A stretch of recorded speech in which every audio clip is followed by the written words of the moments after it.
Hello everyone, welcome to the Magic the Gathering Deck Delve. So this is going to be an ongoing series of live streams I'm going to be having at probably about 4 o'clock Eastern Standard Time in the afternoon every Friday. I'm going to try to get a lot of CCG content out every Fridays. Probably next week I'm going to hopefully do some Vampire the Eternal Struggle deck building with some Latchkey CCG, but for now, this week we're only starting with some deck delving. So what I'm going to do is I'm going to take a deck of mine, I'm going to go through the deck, talk about each of the cards I have in that deck, why I've included it, and then maybe go over some updates for that deck, because there are some card sets I haven't looked at cards for them for a bunch of my decks. So I will dive into those and check them out and figure out, is this a card I might want in my deck to improve this one that I have right in front of me. Now I must warn you, I build my decks to be more multiplayer, for more casual, and they are legacy / vintage. They float around both those formats. Sometimes they have a few cards in them that throw them into one category or the other. But you'll find out, I'll talk to you about cards that will make the difference between the two of them. But anyway, so why don't we dive in to, of course, the card list here. So today, I'm introducing to you my Zoblin deck. Zombie goblins, risen from the dead and here to serve me in complete and utter actuality. They are ready to let me go and to have me crush my enemies. So, important note, as I said, legacy and vintage. The big thing is, for legacy, there's a long list of banned cards. No restricted cards. Vintage has banned cards, and then a bunch of restricted cards. Restricted means you can have one. Vintage means you can have... banned means you can have none. Basically, vintage only bans, theoretically, about 9 cards that reference anti, 25 cards of the conspiracy type, and then 3 other cards. The rest of them, you can have 1. That's it. So, most of my decks technically fall under legacy, but a few hit vintage. This deck here, it's not legacy. I've got a card that would be banned in this deck. So let's just start by talking about the cards in the deck, and I'll go through how I have them set up in my card list. See, I have these handy-dandy card lists that I use to create my decks. I basically went through... Now, this isn't all of my decks. I'm going to be going through my card list decks first. And then after the card list decks are done, I will go through some other decks and show them off to you. For now, why don't we start with this one. So, Ulamog, the Infinite Gyre. I have Ulamog in this deck. You may say, well, that's not a zombie and that's not a goblin. We'll find out why it can work very well, but it destroys a permanent. It's indestructible, meaning it's hard to get rid of once I get it out. I have a way of getting it out very easily. Annihilator 4 works with some of the mechanics I've got, and if it's put in the graveyard from anywhere, I shuffle my graveyard into my library. So, using Ulamog is a great way of getting my graveyard back also. Granted, it's indestructible, so the chances of it going into the graveyard are very difficult. Not impossible. So, having it in my deck also prevents milling.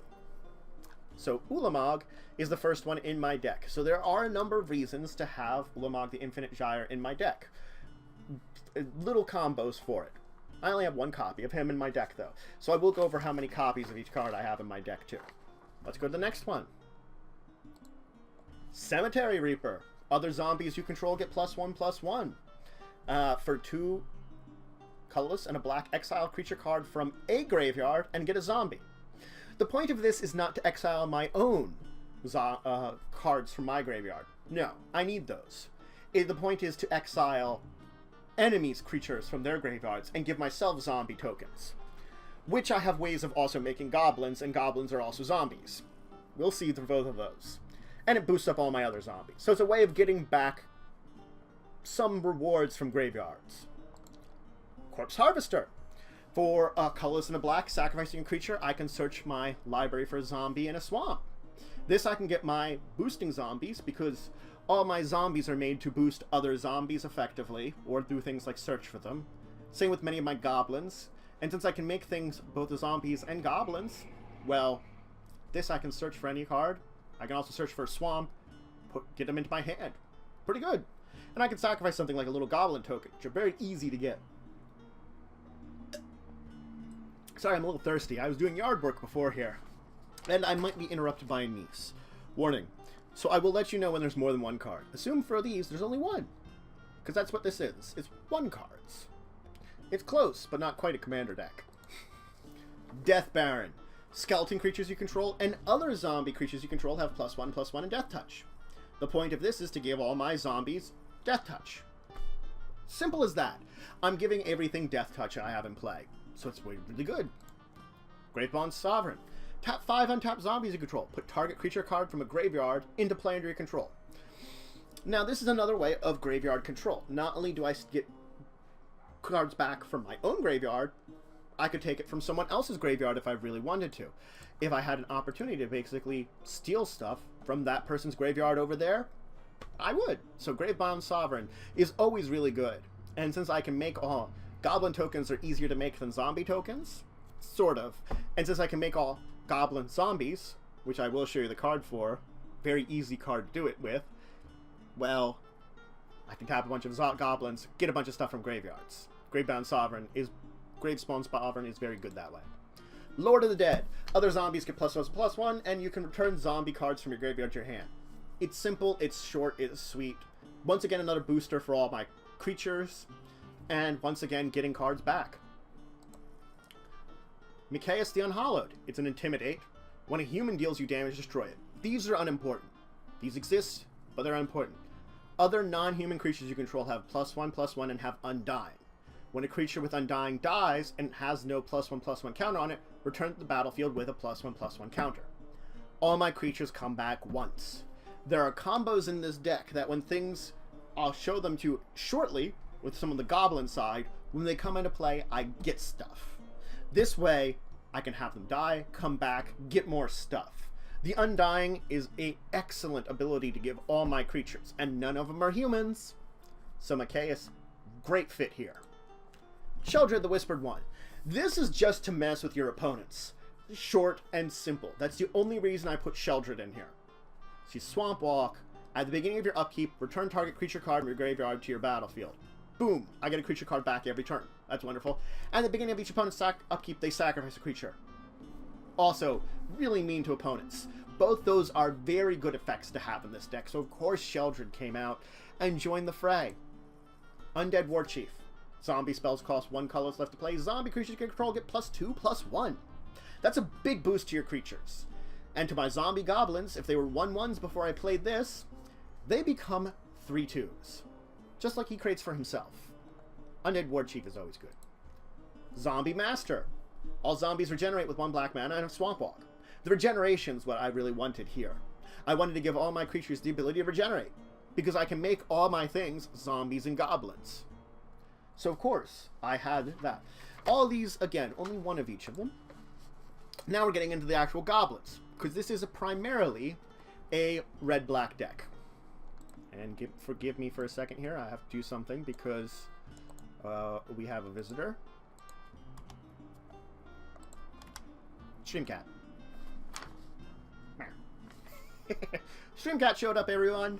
It's a good day to be recording, to be streaming. So now we've reached our goblins. Arms Dealer is one of the primary goblins I have, and for many of the combos. For a red and a colorless, sacrifice a goblin, deals 4 damage to target creature. Arms Dealer is made to get rid of my small, puny goblin tokens, which I'll be creating a whole bunch of,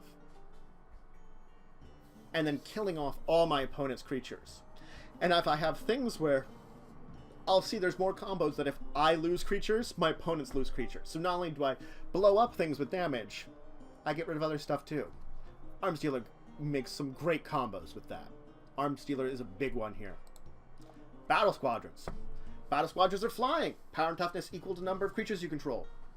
Pretty simple. Is it great? No. But it's a flying creature on its own. And a flying goblin is rare. It's a flying goblin that will be big, which is one of the reasons I kept it in here after all this time of removing a lot of cards. Because I have tapered down the deck here and there. Right now we're sitting at just over 100 cards in it, when 60 would be a good standard. But again, multiplayer deck. So as a multiplayer deck where I know I'm going to be playing a longer game, because most multiplayer games tend to be less aggressive, you don't want to leave yourself open to opponents. Well, that means you have a little more time. And I will have mechanics in here which will allow me to get cards out quicker. So, though it's a larger deck, I'm going to be getting a lot more out more efficiently when I start getting it out. Let's move on from Battle Squadron. Chancellor of the Forge. So, you reveal this card at your opening hand, and you get a 1/1 red goblin creature token with haste. Pretty simple. But when it enters the battlefield, you get X 1/1 red goblin creatures with haste, X is the number of creatures you control. So if I have 10 creatures out and I play Chancellor of the Forge, I get 10 goblins. Anyway, so you effectively double the creatures you have, and because this is a deck that does rely heavily on goblin tokens, this is a great way of getting those goblin tokens out. Chancellor of the Forge. Goblin Surgeon. Sacrifice a goblin, regenerate target creature. Pretty simple, pretty sweet. It's another way of regenerating things. If I don't have black mana open, I can just get rid of goblins to do it. I don't care if goblins die. I have plenty of them. The amount of tokens I'll be creating is pretty crazy. Goblin Marshal. Now, forgiveness for the top of here. I have not figured out how to, on OBS Studio, how to screen in only the cards in place areas. So, yes, you have the top of Firefox here, which I've been using to show off these images. Anyway, Goblin Marshal. It's Echo, meaning I have to pay its mana cost the turn after it comes into play. Okay, maybe I'll do that, but when it comes to play, or is put into the graveyard from play, I get 2 1/1 red goblin creature tokens. Think about that. I play it, then I don't pay its Echo. It dies. I've got 4 goblins. I combine it with something like Gravespawn Sovereign, which allows me to bring it back into play, where I get 2 more goblins, and the next turn I let it die again to get 2 more goblins, and I'm getting 4 goblins every turn. Just by this one card. 1. Goblin Marshal is good in that manner, because you're getting a lot of tokens pretty quickly with it. And it's made to die. And when you have death effects, works well together with them. Goblin War Chief.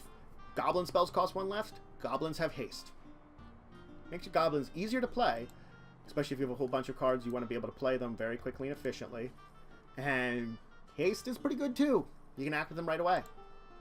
Goblin Wizard. Tap, put a goblin card from your hand into play, treat it as if it was just summoned. And you can give goblins protection from white. The protection from white is just an extra thing. The big thing is tapping it to put a goblin from your hand into play. When I make everything, everywhere in my deck, including hand and library, a goblin, I can tap him and I could put out Ulamog for the cost of 0. Think about that. Which I'll explain how I can make Ulamog both a zombie and a goblin. Because it will be. But yes, Goblin Wizard. Really great. That means with the Goblin Wizard, even if I can only return the Marshal to my hand every turn, I can tap it. Put it into play.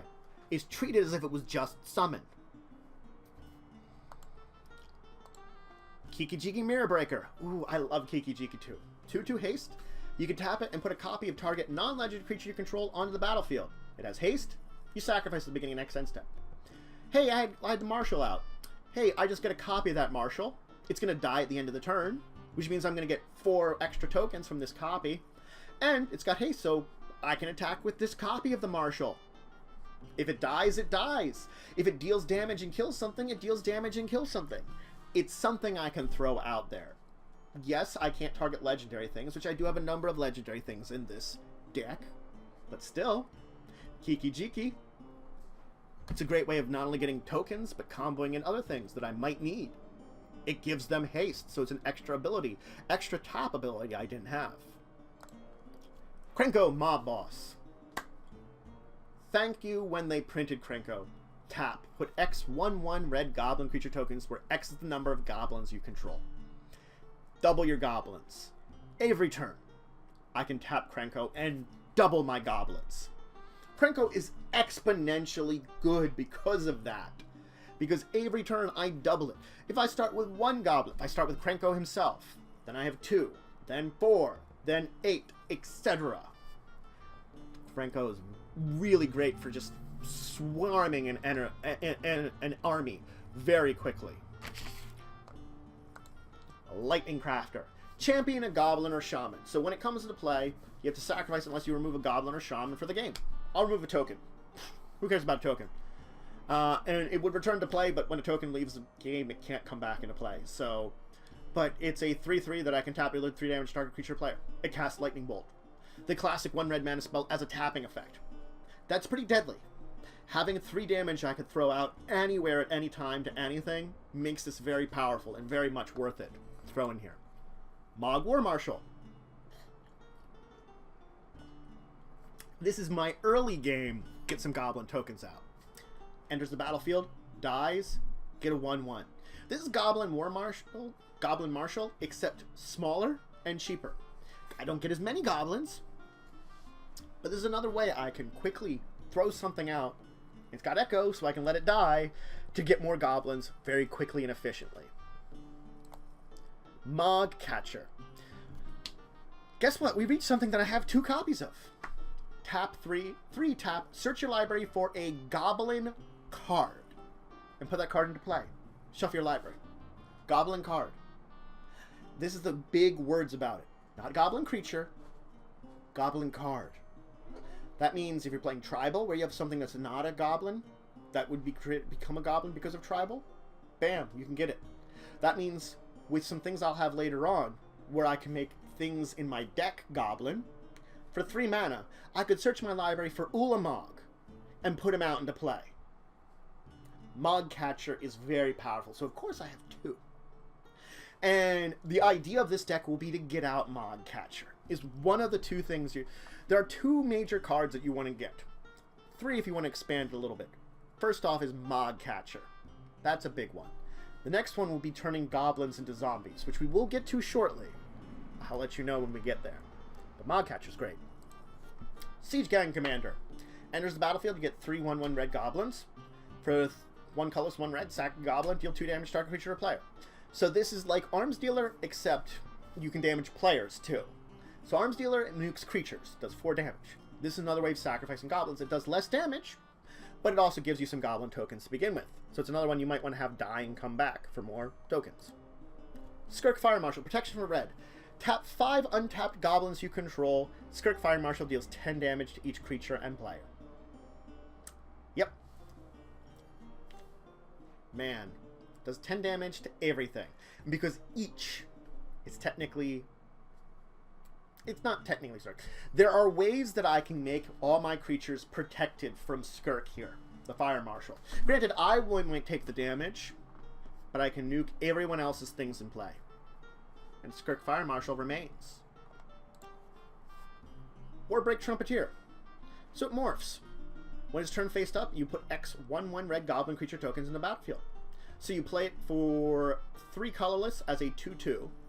And then for XX and 1 red, you get a whole bunch of goblin tokens. There's another way of getting goblin tokens. And then I could have the Trumpeteer die, come back to my hand, play it again, get more goblin tokens. Wart. Bogart Ante. Free at the beginning of your upkeep, you may turn a goblin card from your graveyard to your hand. There we go. We now have a way of getting goblin cards back every turn without doing anything from our graveyard to our hand. The ante is exactly the way. Play it with one like the Marshal or the Mog War Marshal, and I just get goblin tokens every turn because of Wart. Vexing Susher. Can't be countered, and for a red/green, target spell can't be countered by spell's durability. This is the ultimate anti-blue. Vexing Susher is wonderful just because of that. Because if you're dealing with counter spells, you want to get Vexing Susher out, because then you can shut down counter spells completely. Because it can't be countered, and then nothing else that you control can be countered, as long as you just leave an extra mana to be able to do that. Vexing Susher is great like that. That's why I keep it in the deck, because otherwise, if you're not playing against blue, it's just a goblin. It's just a 2/2 goblin for 2 mana. Not bad. Platinum Empyrean. Your life total can't change. You can't gain or lose life. You can't pay any amount of mana except 0. Except any amount of life except 0. Pretty simple. I'm not taking damage. My life total can't change. As long as this is out, it stays the same. It protects me. That's why the Platinum Empyrean is good, and that's why I have it here. In ultimate protection. Legion Loyalist. It is haste, and when it attacks with at least 2 other creatures you control gain first strike and trample into then turn, and can't be blocked by creature tokens.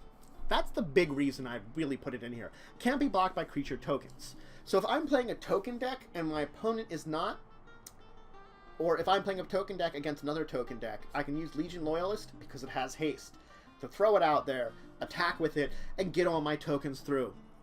Because my opponent will probably have not nearly as many physical, card-based creatures as they have tokens, because we're both playing token decks. It's the ultimate anti-other token deck. Pontiff of Blight. Extort, sorry. Stream these. When you cast a spell, you may pay a white or a black. Each opponent loses 1 life, you gain that much. Pretty good. Other creatures you control have extort. It's life gain. So it gives all your other creatures extort. So it's a great way of life gaining. Maybe you don't have the Platinum Empyrean out. Adorableness in the background. So sorry, once again. So each time you can pay that mana to have everyone lose a life, and you gain 1 life for each of that. I mean, if you can't gain life, you can't gain life, but it drains everyone else's by having them lose life. Shattergang Brothers. You sacrifice a creature, have each other player sacrifice a creature. Sacrifice an artifact, have each other player sacrifice an artifact, and sacrifice an enchantment, have each other player sacrifice an enchantment. If there's ways that you want to get rid of enchantments, artifacts, or creatures, this is the way to do it. And you will have ways of getting stuff back from your graveyard, especially creatures, so Shattergang Brothers is pretty good that way. There will be times you'll have extra artifacts and enchantments that you won't need when you get longer into the battle, and this is a way to regulate your opponents. Marcia the Black Rose. The Throne. When this creature attacks the player with the most life, put a +1/+1 counter on it, or tied with the most life. Other creatures you have could have Death Throne. When a creature you control with the +1/+1 counter dies, return the card to the battlefield under your control at the beginning of the next end step. That's the big thing here. If your creature that has a +1/+1 counter dies, it comes back at the beginning of the next end step. It's another way you can just have, you can attack, you know, recklessly with creatures. They die, you get them back. You can attack the person with the most life. You can just throw creatures at them. That's why Marsh is very good. Champion of Stray Souls. For 3/2 black, sacrifice X other creatures, return X creature cards from your graveyard to battlefield. I sacrifice X goblin tokens, get X cards I actually care about. And for 5 black and 5 colors, 2 black, you can put it at the top of your library from your graveyard. If it dies, you can get back. Champion of Stray Souls is pretty good that way. Sidisi, Undead Vizier. Death Touch, exploit. When this creature enters the battlefield, you may sacrifice a creature. When it exploits a creature, you may search your library for a card, put it in your hand, shuffle your library.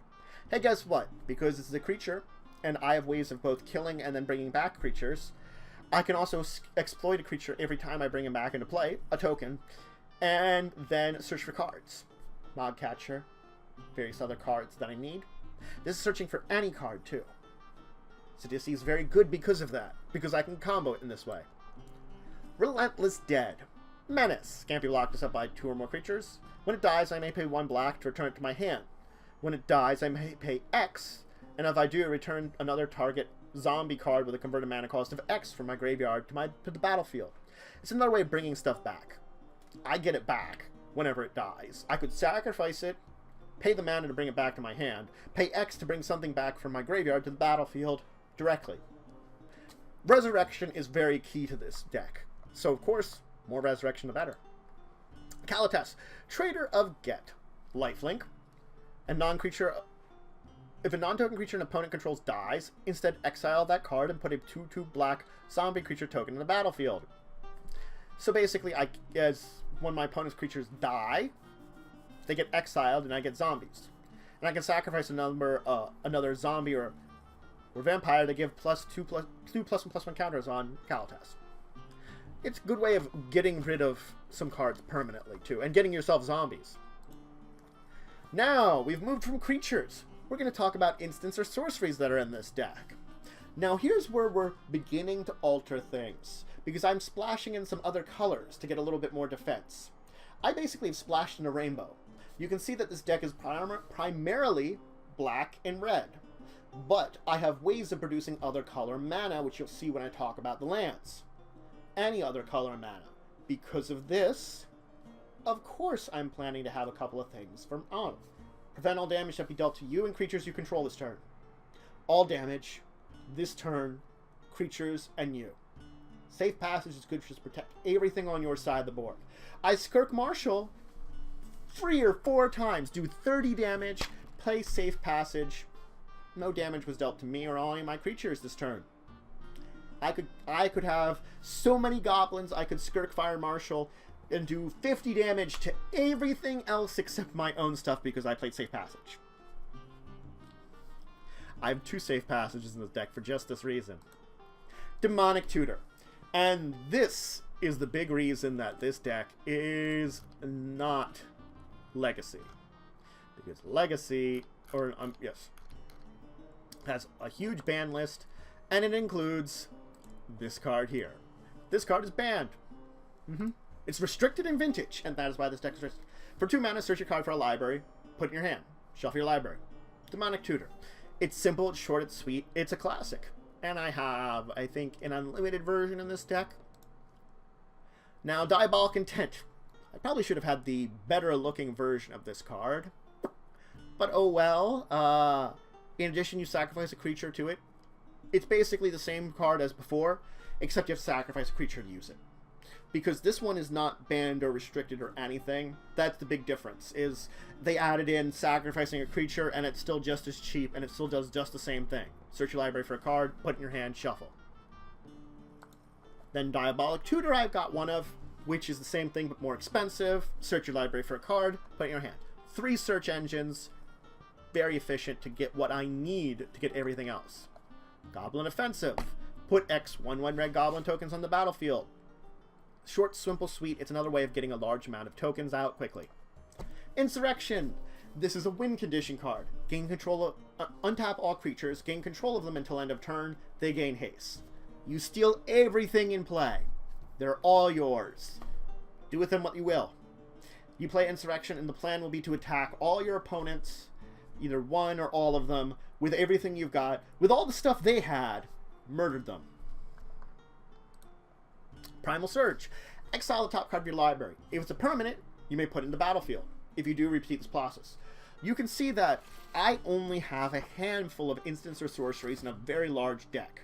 So of course, Primal Surge was a great idea in it, because with 1, 2, 3, 4, 5, 6, 7, 8, 9, 10 out of a little more than 100 cards, I have a 1 in 10 chance each time, but as soon as I remove this card, it increases the odds of getting more permanents and keep putting them out in the battlefield, getting a whole slew of them. I should theoretically get at least 9 cards with when I cast this out onto the battlefield. That's why it's great. And it was an excuse to splash green into, so we do have a splash of green now we're adding in. Batwing Brome. This one I just needed black for. It's prevent all combat damage dealt to you this turn if white was played when casting Batwing Brome. So it is a preventing combat damage. This is a type of fog. This is another reason to have white. The other big thing is here is if I play a white and a black, each player loses 1 life for each attacking creature he or she controls. If an opponent attacks you with a big horde of things, I pay Batwing Brome, I prevent all the combat damage to me, and they lose a whole lot of life because they attack with a whole bunch of creatures. Got 2 of these too, just like I have 2 of the safe passages. Now let's talk about the only planeswalker I have in here. Technically, we won't talk about her planeswalker form. I would have to go find that. Give me a second here.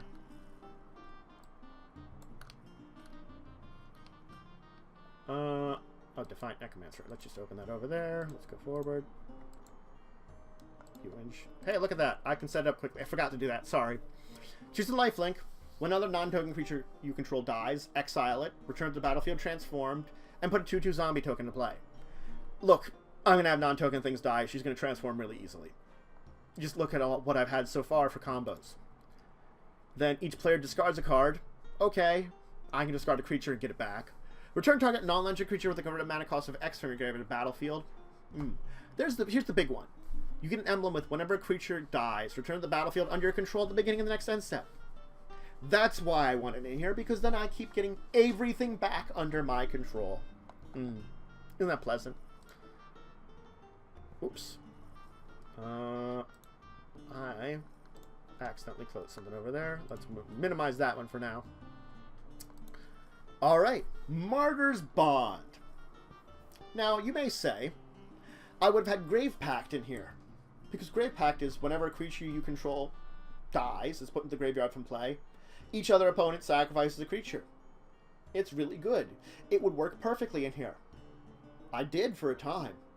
Then Martyr's Bond comes out. Because this one says, whenever a non-land permanent you control is put into the graveyard from the battlefield, each opponent sacrifices a permanent that shares a type with it. So now, if I lose enchantments, an opponent loses an enchantment. If I lose an artifact, an opponent loses an artifact. If I lose a planeswalker, an opponent loses a planeswalker. If I lose a creature, an opponent loses a creature.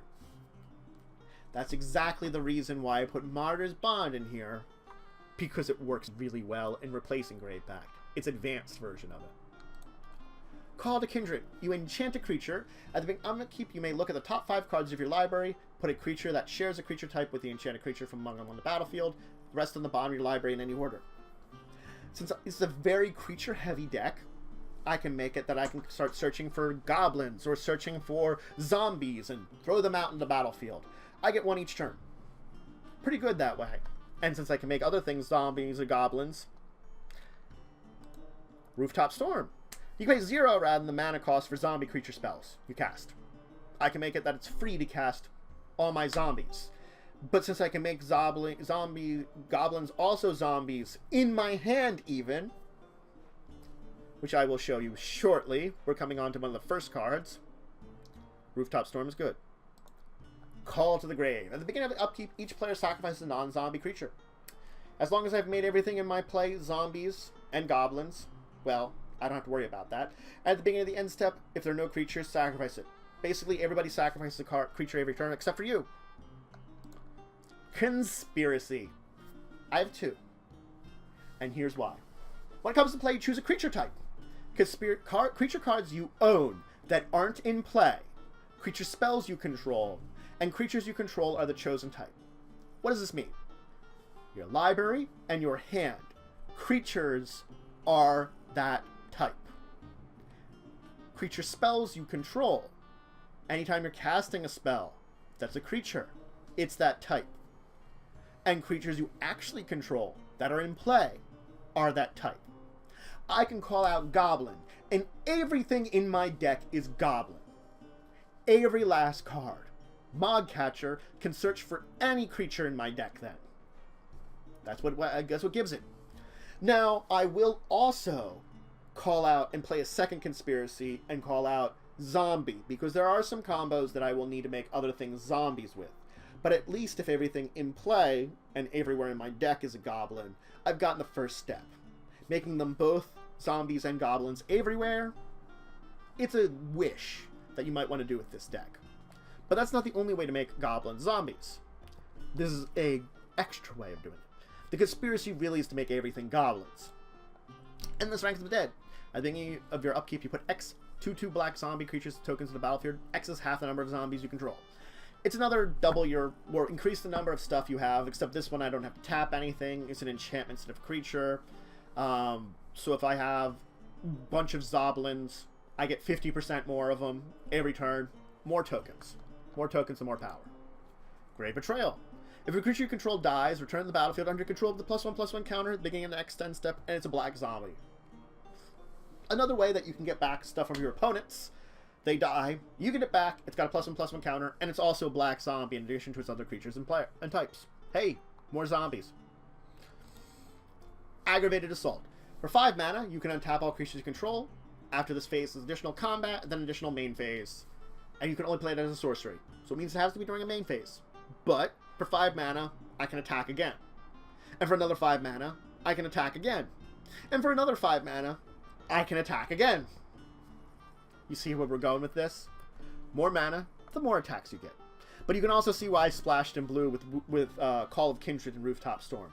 Those are really the only reasons I splashed in any kind of blue into this deck. Gratuitous Violence.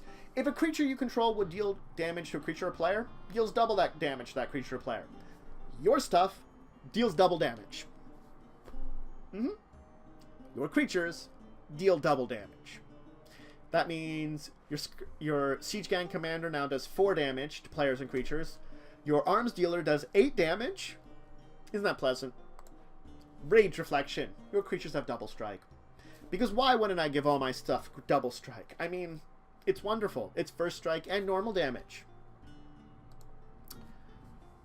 Splinter Twin. Enchanted creature. Enchanted creature.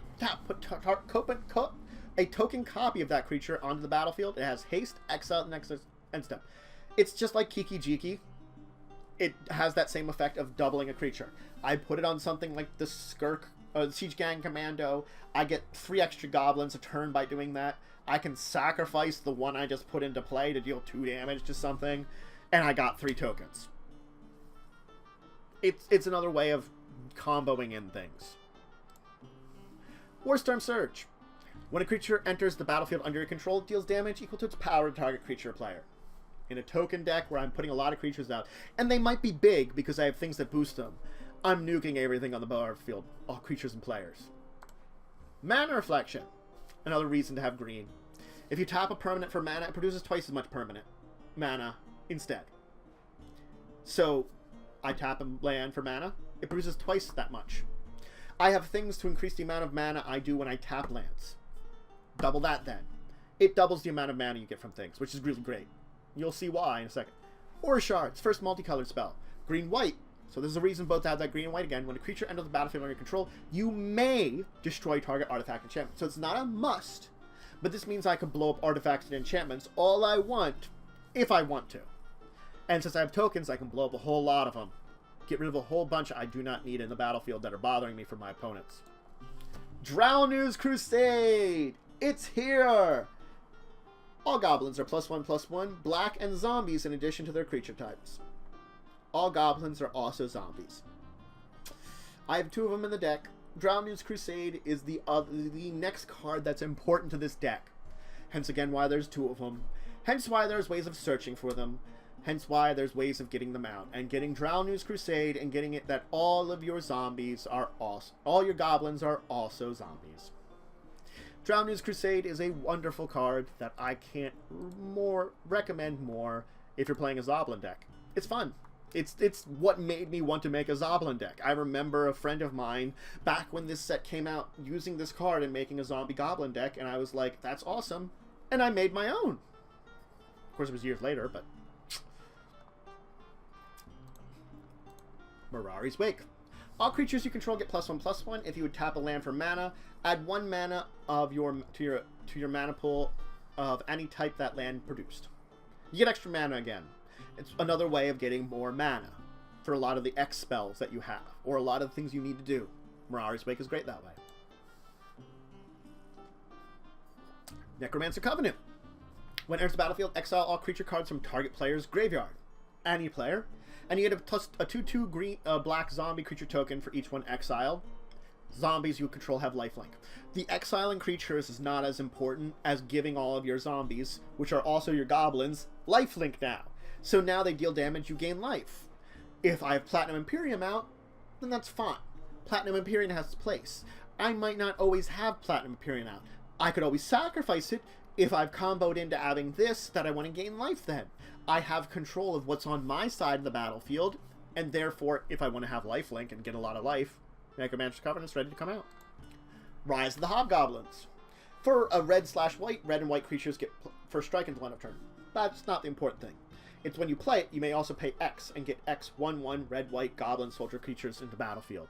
Tokens. You get more tokens. Akroma's Memorial. Oh. Yep. Creatures you control have flying, first strike, vigilance, trample, haste, protection from black and red. If I have this, it's another way of preventing Skirk Fire Marshal from killing all my other creatures. I have Platinum Imperium out, so I can't die. So I don't have to use the safe passage. I've got this. But also all my zombie goblins, fly, first strike, vigilance, trample. I probably could have already had haste. It's just adding a whole bunch of stuff. Now, granted, I probably would have double strike instead of that. But the flying, vigilance, trample, protection from black and red means they can't be burned or targeted by death spells. A Chrome's Memorial is very powerful and great. Sentinel Flute. X. Tap it. Search your library for creature cards that convert a mana card of X or less. Reveal it. Put it in your hand. Shuffle your library. This is a way of getting something like the Mod Catcher out.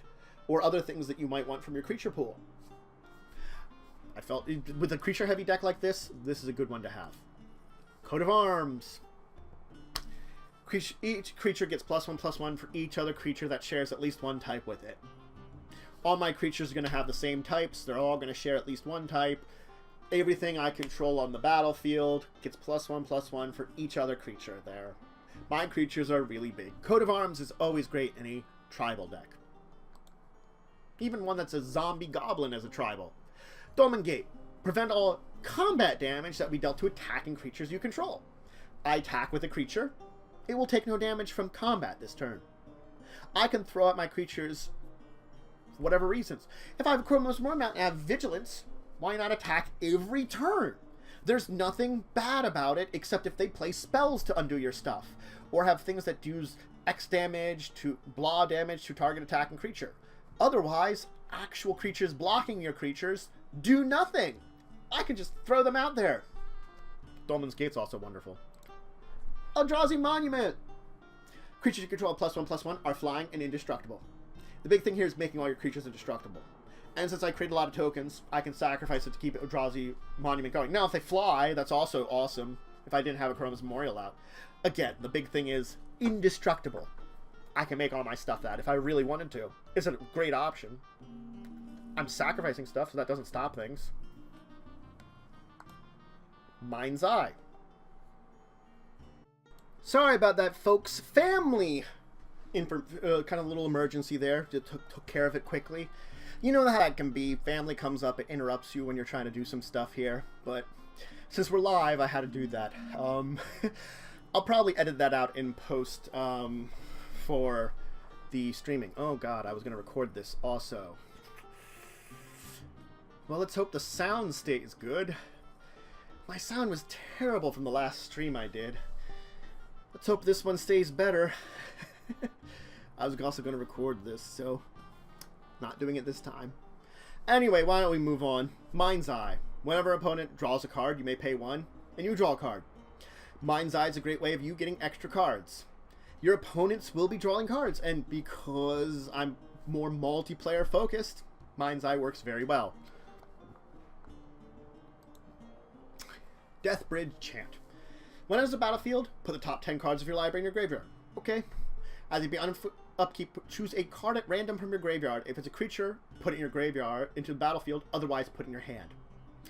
Your artifacts, enchantments, your sorceries, instants, your planeswalkers are all going to be going back to your hand now. Deathbridge Chant, because I can filter out all the creatures from my graveyard very easily with other cards. All that stuff, which would have been more difficult to replay, this lets me put it back into play. Get it back pretty easily. That's why this one's in here. Outpost Siege. This one's a fun one because you got a choice when you're playing this one.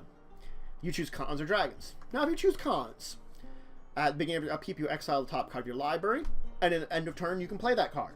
If it's a land, that's the land I'm putting into play. If it's a creature or some kind of spell, I do have to play it. But if I'm in a position where I can play whatever, I'm going to choose cons. On the other hand, dragons is going to be more aggressive. Whenever a creature control leaves the battlefield, which I'm going to be cycling a lot of creatures with what we've been talking about here, it deals 1 damage to target creature or player. All those sacrificing I'm doing and all that stuff where it's going to the graveyard and coming back is going to be doing damage to other things. So dragons is the aggressive move. Both are good moves, and it will be depending on how your deck is doing, which one you're going to choose. Finally, behind the scenes. Creatures you control have Skulk. They can't be blocked by creatures with greater power. and creatures you control get +1/+1 until end of turn. So you get all your creatures bigger, and, well, I think the reason I put it in here is because it gets all your creatures bigger for mana. Because I can produce a lot of mana here. And the can't be blocked by creatures with greater power thing is like... that does help still too. Because yes, I might make my zombie goblins pretty big and beefy, but this way, I'm probably going to chump them into something else. I'm not going to be blocked by the really big creature my opponent has. They can't absorb the blow of something. They can at most sacrifice stuff, and that's a good effect. I want to destroy my opponent's creatures. I don't want them to have stuff that will just kill off mine. I want them to lose everything also. Hence, Skulk isn't bad. Alright, so now we've gone through the majority of the cards, which there is approximately 71 cards I had in here. Yeah, that's a big chunk of them. Yeah, I think I'm at 108 for the deck right now. Again, I usually go through every, like, 5 years, because I've had these decks for quite a while now. Like, every couple of years I go through and I just cut out cards which I feel have been doubling up. Like, behind the scenes, I might eventually get rid of. It's cool. Is it cool enough? It's cool for now, though. Let's talk about the lands, though, quickly and efficiently. Anti's Hovel. When it comes into play, I can reveal a goblin, and then it won't be tapped. Taps for black and red. Simple as that. I have a whole bunch of goblins. There's a good chance I could have it come into play untapped, or if it just comes into play tapped, it's taps for black and red. Urborg, Tomb of Yawgmoth. Each land is a swamp in addition to its other land types. Guess what? It's something that we all forgot. Good old Zombie Master. Zombies have Swamp Walk. Everything is now a swamp. All my lands, all my opponent's lands. Oh, are all my creatures now unblockable because I have something no one expected? The Zombie Master. It was the first tribal zombie card. It's not that really good. The regeneration's still cool, but the Swamp Walk, pass it off. Then Urborg shows up and I just murder people because they can't block me anymore. Thank you, Urborg. You're my friend. Cabal Coffers. Oh, what? I just played Urborg? Tap. 2 tap, add a black mana for each swamp I control. Urborg made everything into swamps. I get a lot of mana. Dragon Skull Summit. Enters battlefield tap unless you control a swamp or a mountain. Taps for black or red. Simple. Excellent. Jungle Shrine. Now we're starting into getting to the other color manas. So enters the battlefield tapped. Okay, I can always live with that. It's a slower deck. I have said that. So it does have a lot of enter the battlefield tapped lands. Also, let me get you know the numbers. 4 Anti's Hovels, 1 Urborg, 1 Cabal Coffers, 4 Dragon Skull Summits, 4 of these Jungle Shrines. Taps for a red, green, or white. Now we have 4 lands in here that give me green or white. I've started to get the splashing. Reliquary Tower. You have no max hand size. Tap for a colorless mana. The no max hand size is the really good one. There are 2 Reliquary Towers in this deck. Rupture Spire. Enters the battlefield tap. You do have to pay mana or sacrifice it, and it taps for any color mana. 2 of them. It's now we're getting multicolor, all bought of different color manas. Savage lands. Taps for a red, black, or green. Again, this is another way of we getting a little bit more mana for Savage lands. Gavany Township. Tap for a colorless, or for using a green-white, tap 2, put a +1/+1 counter on each creature you control. I'm just getting everything of mine bigger. And since I can get green and white, maybe I want to do this on one of my turns. It still taps for a colorless, so it's still a mana if I need it. Vault of the Archangel. Ooh. Taps for 1, or for black, a white, and 2. Creatures you control gain Death Touch and Lifelink until end of turn. It's another way of gaining Lifelink, another way of getting Death Touch. Because having one way is great, but having more than one way, and not having more than one card, having variety, sometimes helps. There's another way of giving Death Touch and Lifelink. Granted, I have to tap it every turn. Transguild Promenade. It's Rupture Spire, except with a different name. It's exactly the same thing. Two of these. And I did have two of the Gavany Township, one of the Vault with the Archangel. Now, not shown here, this deck has 3 mountains and 2 swamps. I'm sorry. Yeah, 3 mountains and 2 swamps. So those are all the basic lands I have. Out of 30-some lands, 5 basic. You know, just because I need that many. Just saying. Temple of Malice. I put 1 in here. Why did I put 1 in here? Because I had a Temple of Malice, and this was the coolest place to put it. That's really the only reason Temple of Malice is in here. You scry 1 when it enters the battlefield. It's a black-red. It replaced a swamp. Or a mountain. I'm not sure which one at the time I put it in there. But it's slightly better than both of them. The scry is really great. Nomad Outpost. Here, it's the same thing as the Savage Lands, except it's getting a white. So now I can Savage Lands for a green and for a white. So the blue is so rare, I'm using the Rupture Spires and the Transguild Promenades and things like that in order to get it. To get the blue, which I don't really need very much at all. Here's where I'm getting a lot of the other manas. That's why there's 4 Nomad outputs. And then 1 Bloodspite Mire, where I can pay 1 life, sacrifice it, and search your library for a mountain, or swamp card, put it in the battlefield, shuffle your library. I mean, I put it in here because I own it. I own 1. It's not great, and I'll probably shuffle it out eventually. Again, this is one of those ones that's in there because it's not bad, but I'll probably shuffle it out when the time comes. So let's end this portion for now, because guess what? We just talked about all the cards in my deck. So, now what are we going to do? Well, I wanted to move on and do a little bit of something else. Since we did our little deck delve, showing off the deck, I wanted to talk about adding some cards in. Now, I haven't updated this one for 6 sets. 6, count them. So we're going to take a look at the Gatherer. Hey, if you haven't been to the Gatherer, it's an awesome resource. Now, traditionally, when I'm doing this, I use one of those insert books that comes with a fat pack. I love using those things. And I'll take my card list here. I'll take those little booklets. And I'll look through the cards and say, like, will this help me? Will this help me? Will this help me? So let's take a look at some of these cards. I'm just going to quickly go through them and try to find out if there's something that's in here. I'll talk about my thoughts. A lot of these things here, not helpful. We don't really have goblins in Eldritch Moon here, because that's where we're at now. We're at Eldritch Moon. So we're not going to be looking to a lot of the creatures. We might look to some of the black creatures, because I'm sure they're going to be zombies. And we're going to look to some of the spells that might enhance us.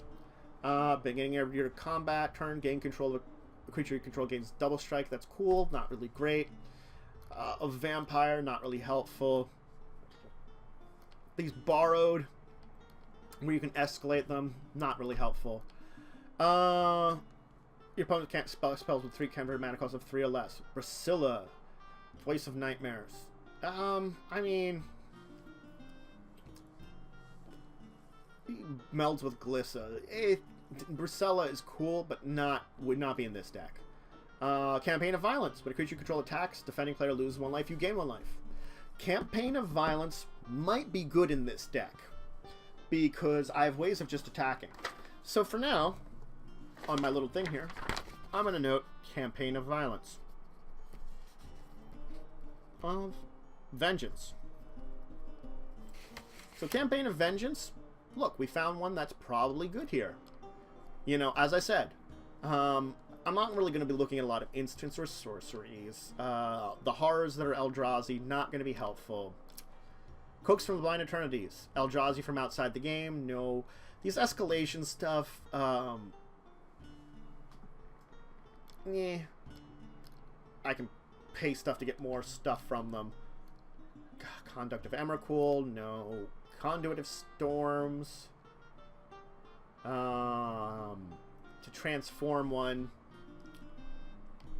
That's the thing. It's like after that one I saw, I don't know if there's going to be much else that's going to really jump out at me that this might be helpful in this deck. That's the only problem. Granted, in the upcoming decks after this one, I think we're going to be like a little less... We're a little wary, you know? So Emerge. Decimator Province gets plus 2 to... you know, that's kind of lame. It's not a zombie either. Human Soldier, we're not going to really be helpful with. Eldrazi Insect, Insect Horror.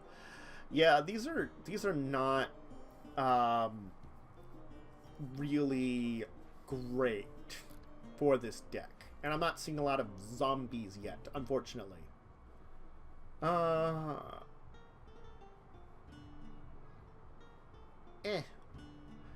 The Elder Deep Fiend, the Eldrazi Octopus is kind of cool, but again, it's like... It doesn't fit. Emrakul. Oh. Wow. They're target opponent during that player's next turn. After that, they can... That's cool. But Emrakul is not really helpful in this deck also. See, it's gonna have a very heavy Eldrazi theme, I think, to this entire thing because of the nature of it. More than a lot of the zombies and stuff. So, oh, there was a Scarecrow in this deck. I didn't realize. In this set, I mean. I was just looking at the Shadowmoor block, and it's Scarecrow theme. Guess they have some more of them. Each player discards and draws a card. Geist of the Lonely Vigil.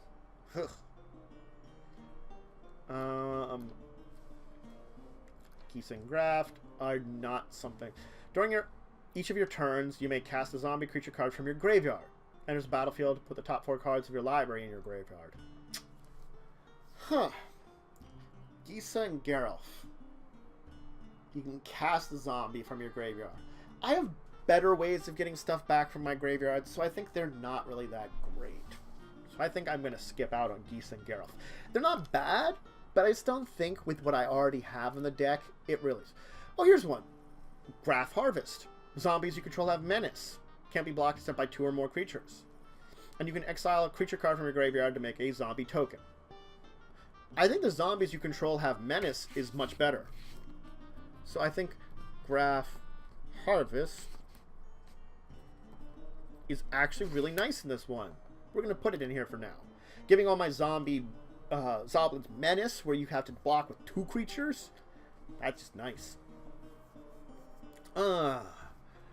Let's see here. Let's see if we can find anything else. It looks like we can find a couple good things. We've already found a little bit. I'm surprised we found as much as we did. I was really expecting to find nothing. So...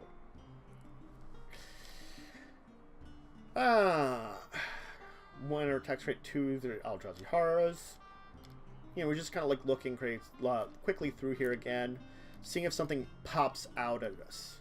That's the problem with a lot of this stuff, is you have to get an eye for looking at these quickly and looking for stuff that really screams to you, this will be helpful. Like, look for certain things. Like this one.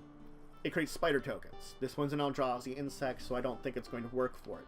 I can see very quickly that these won't work necessarily. Lilana here, for example. Beginning of your end step, create X 2/2 black zombies, where X is 2 plus the number of the zombies you control. She's pretty good.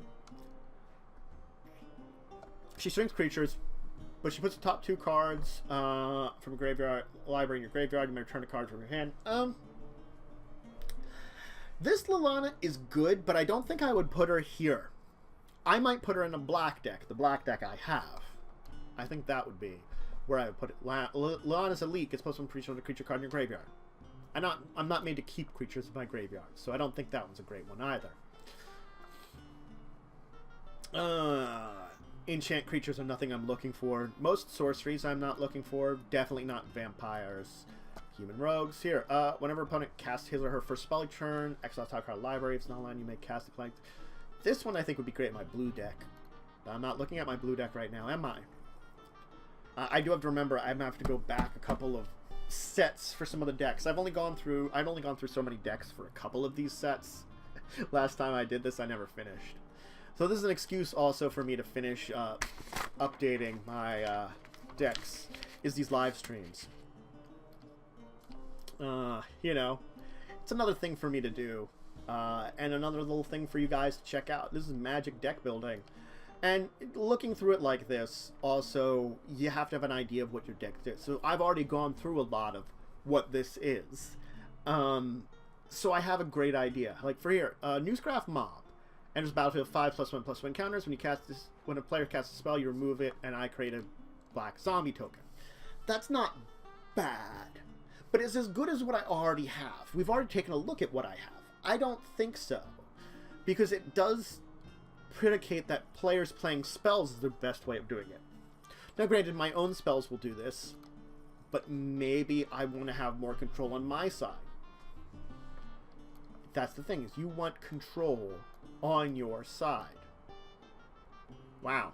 It reveals to open your hand, your life total becomes 26. And you can cast it and have your life total become 26. 26 is such an odd number. It really is. Prevent all damage that will be dealt by non-human sources. I mean, that's cool, but it prevents my stuff from dealing damage too. And I like my stuff doing damage, I have to say.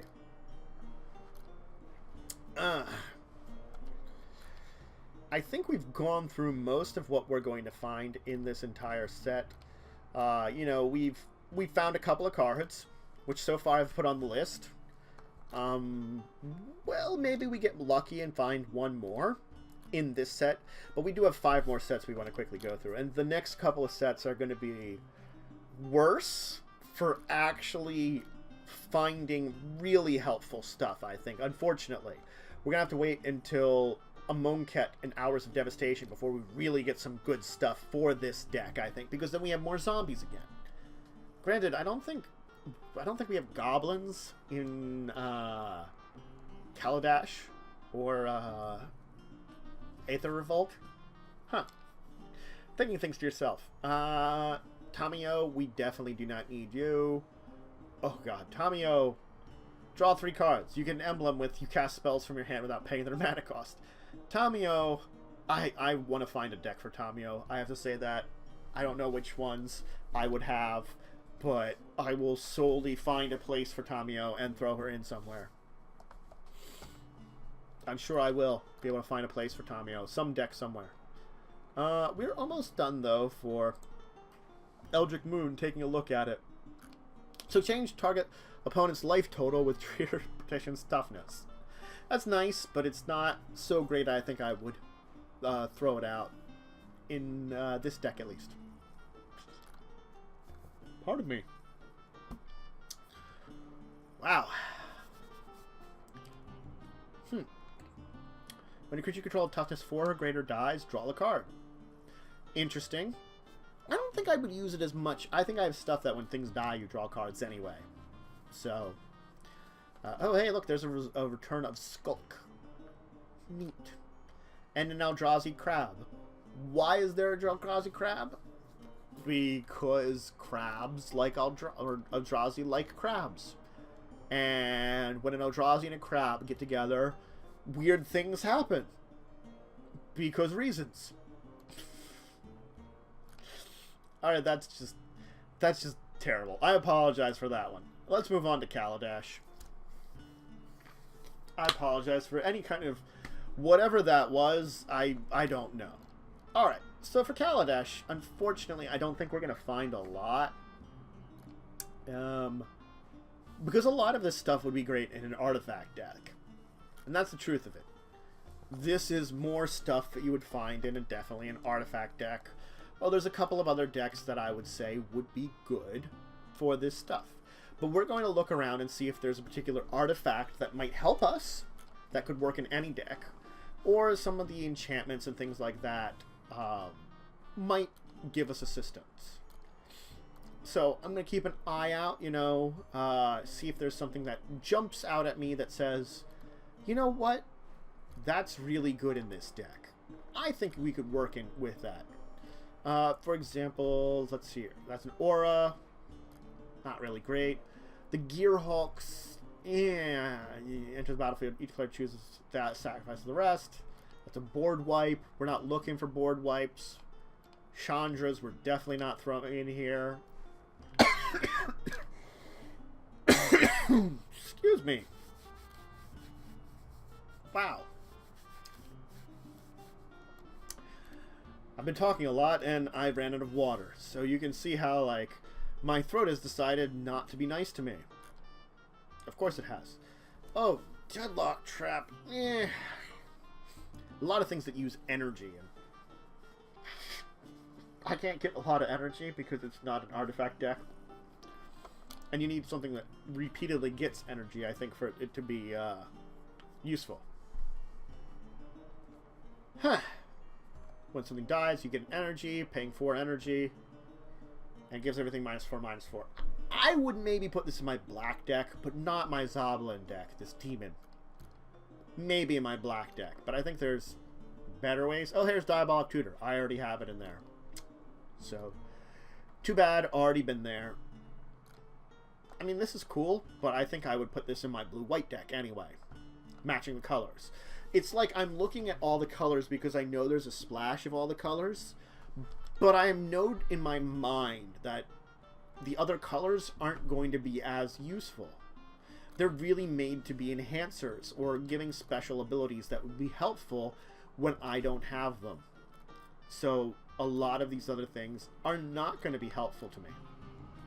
That's why we have to kind of go quickly.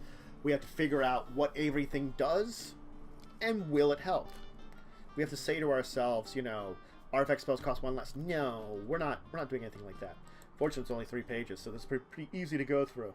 And if you guys have any questions about whatever I'm doing here, or any of the cards I talked about previously, please just ask. Either here, directly in the chat, or when I put this up on YouTube in the comments. We can talk about it in the comments. I'm willing to have conversations in the YouTube comments, too, even if you came late. Oh, each player can play an additional land on each of his or her turn. At the beginning of each player's upkeep, that player has no cards in hand. That player draws 3 cards. I would do this, but it's each player. I would do stuff like this for myself. That's the point. I want to be selfish is the thing. Let's see here. Enters the battlefield. Look at the top 4 cards of target opponent's library. Exile one and face down. Put the rest of the bottom right. You may look at that card as long as it's spend mana and send mana to cast that spell. You steal something. You're cool. I might, after Kaladesh, go and grab some water and take a little break, since my last break was just to take care of some quickly family stuff, and I didn't have a chance to go get water. But fortunately, it seems like other people are home, so I don't have to worry about Stream Niece invading. Though Stream Cat's still here. Inventor's Fair. It's all artifact-based legendary lands, so we're definitely not doing that one. Oh, when an opponent casts a non-creature spell, that player loses 2 life, you gain 2 life. I can see a deck for that one, but not this one, that's for sure. So yeah, I'll take a little quick break after this one. Enjoy the music. Which, is the music too loud, too quiet? Let me know also. I felt this song would work pretty well with Magic deck building. Once again, thanks Soundhammer. I think I thank him in my YouTube videos because I use his stuff at the beginning, in my opening and my endings for my normal YouTube videos. So throwing it over some streams, he's got some other great stuff that I don't use as much of. So let's see what else we can find quickly and efficiently. It's like, because this is an artifact centric deck, I once again just don't have really great feeling for a lot of the cards here, and as of yet it's kind of backed me up. I do have an artifact deck which we'll talk about in upcoming weeks, which definitely I'll probably find something for there in here. I'm sure I'll find a whole bunch of stuff in here. That's going to be like looking at, like right here, artifacts you control have hexproof. If you control the artifact with the highest converted mana cost or type, draw a card. Wow. If artifact or creature entering the battlefield causes a trigger ability permanent you control to trigger, that ability triggers additional time. This is great stuff for an artifact deck. That's what it really is. It's really great stuff for an artifact deck, this entire thing. And my artifact deck is an actual rainbow deck, though primarily blue. If it's not a land card with a converted mana cost less than the spells, you may cast it with paying a mana. If you don't cast a real card, put it in your hand. God, that's helpful.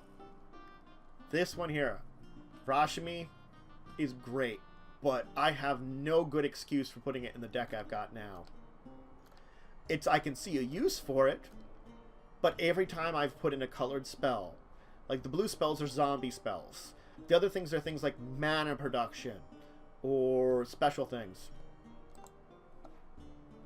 I actually have gotten to play the latest set and build some decks from the latest set, Muffin.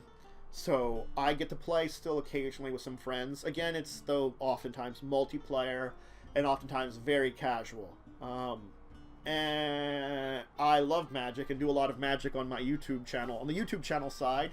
So, of course.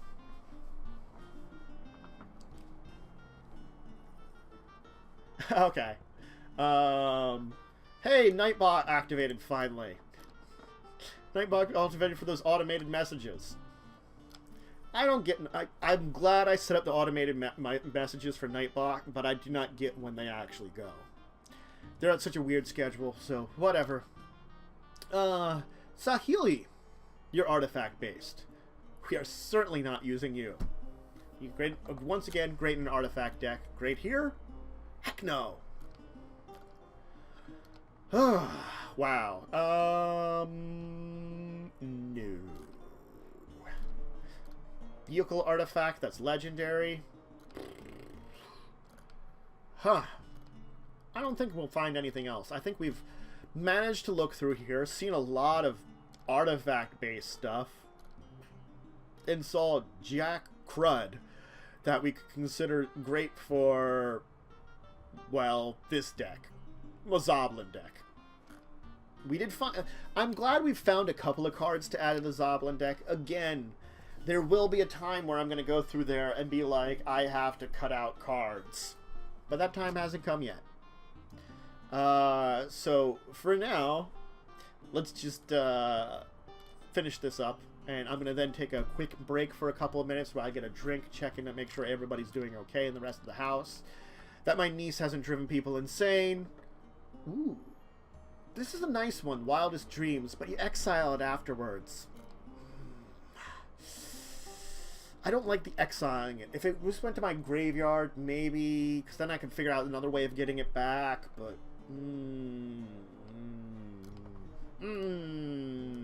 Nah. Alright, so we do have a couple more. Aether Revolt, Monket, Hours of Devastation, Ixalan to look at. But I'm going to take a quick break here, enjoy the music. I'll put the top screen again. I'll just be gone for a couple of minutes to grab a drink and stuff and check in with people. So don't expect me to be gone long. Uncompetitive Magic sucks. Well, I don't mind pre-release competitive usually. That's the best I've ever been at. Pre-release competitive. There's so many competitive formats I just couldn't get into. Just there's certain people in there that I met some of the worst people when it came to competitive Magic, so that kept me away. But we can talk more about that and more about finishing up this, rebuilding this Zoblin deck when I get back in a second. So I'll see you guys in a minute or two. Come back. Sorry, it took a little longer than expected. I was asked to help move some pumpkins around. My brother is setting up for Halloween, and I got interrupted while grabbing some water. So yes, casual play rules. Also because you can mulligan more. Though again, I don't mind a good pre-release if I can have a chance to go to it and I have the extra cash. Those can be fun. Whew. That yard work originally got me a little tired, so I'm like jumping back into it now. Alright, let's dive back in with some Aether Revolt. This is another one I don't think we're gonna find a lot of cards for, well, goblins. But we'll try. We'll try to find something. I think anything a revolt. At the beginning of your permanent you control left the battlefield this turn. Reveal the top card of your library. If it's a permanent card, put it in the battlefield. Otherwise, you may put it on the... Ooh. Aid from the Cow. If it's a permanent card, you may put it in the battlefield. At the beginning of your episode, permanent you control left the battlefield this turn. That happens a lot. That, I think, is actually really good. Aid from the cow. Oh, man. Yeah. It's a green card, but with everything dying, it'll leave the battlefield this turn. At the end step, I can look at the top card. If it's a permanent, it's something else out.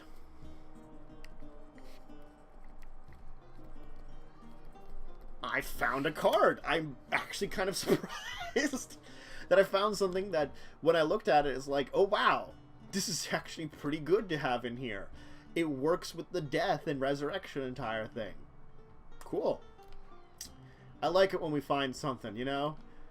It surprises me sometimes when you can find a card that just screams at you, this'll be useful in this deck. But when you see it, it just is like, call for unity. If permanent control left the battlefield this turn, put a unity counter in it. Creatures get bigger for unity counters. That's cool, but it's not great enough for what I'm doing.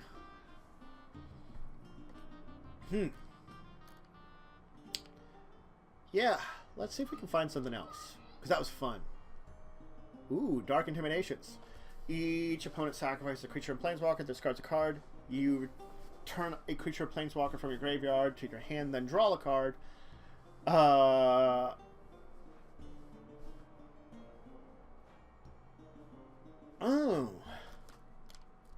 Good for nickel boluses. That's right. I forgot all about that one.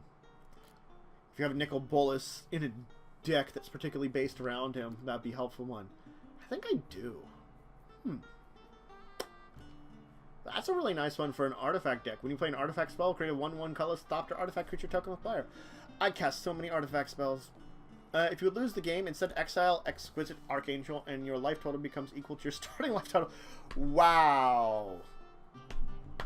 Wow. That might be in my white deck. Man.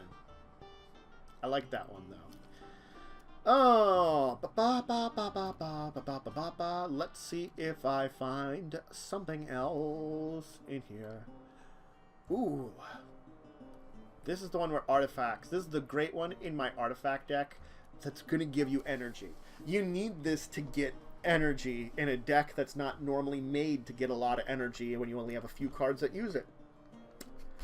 So, enters battlefield 2 permanent. Blah, blah, blah. Nope. Herald of Anguish. Nah. Instant that gives hexproof and indestructible. Cool, but no.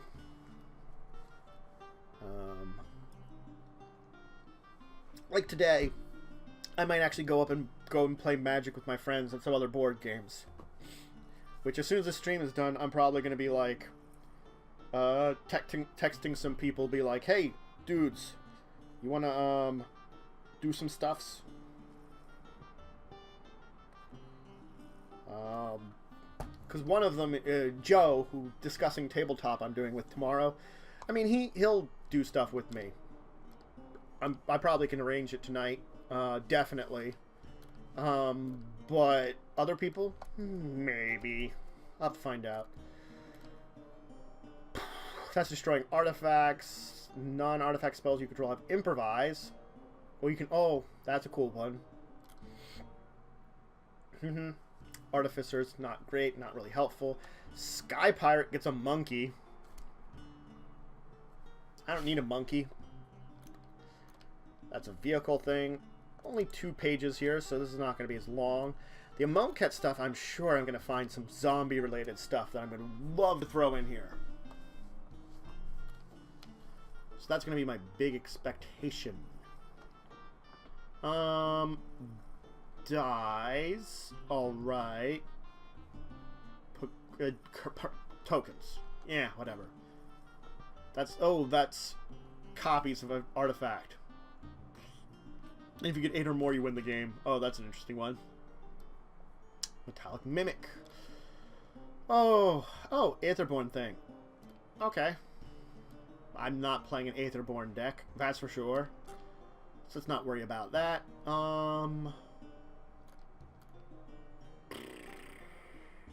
Whenever you cast a spell, untap all non-land permanents. control.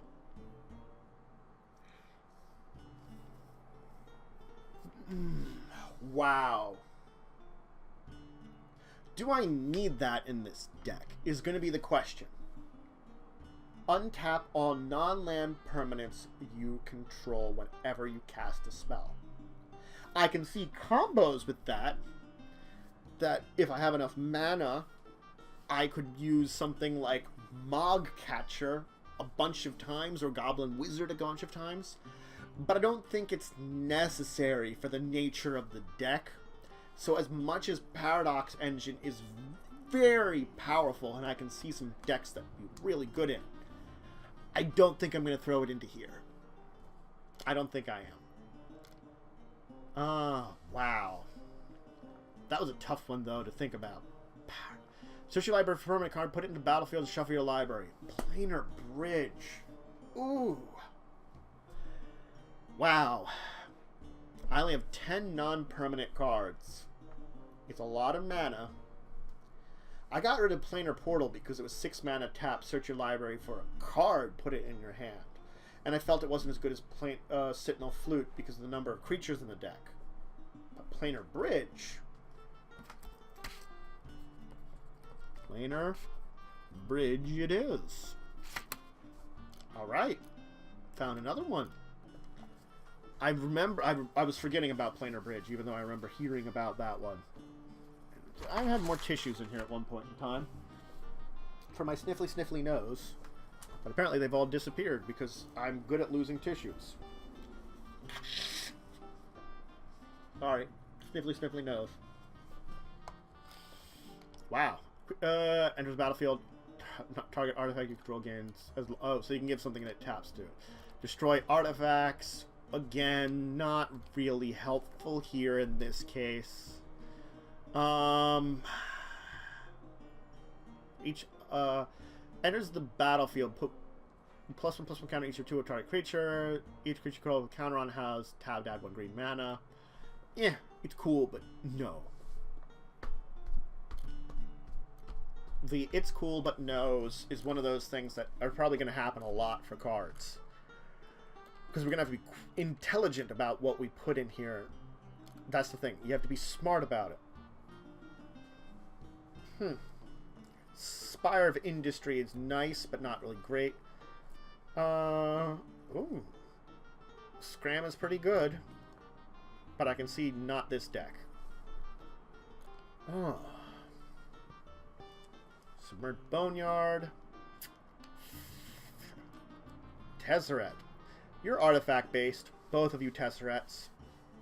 Truly artifact-based, so we're going to move away from you. Not going to bother. Let's see if we can find anything else. Beginning of combat each turn, target artifact creature. Artifact creatures, no. Artifact creature. Artifact card. Rang. Okay, wait. When a creature or opponent control dies, put a +1/+1 counter on you. Sacrifice a creature.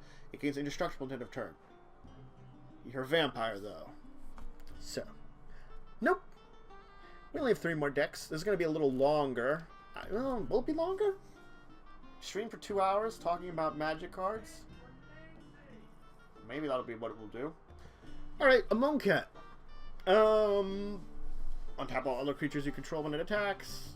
Let's take a look. Angel, probably not. Anointer Priest. We're gonna... Oh, God. We are gonna have to keep an eye on white, because there's white zombies in a Monket. Thanks, Monket, for just messing with our sensibilities. Wow. Anointed Progressive Possession is already. If effective, create 1 or more tokens, it creates twice that many. Well, we produce tokens. White's one of those second or tertiary ones that's actually more important. I think the colors go red, black, white, green, blue in that order.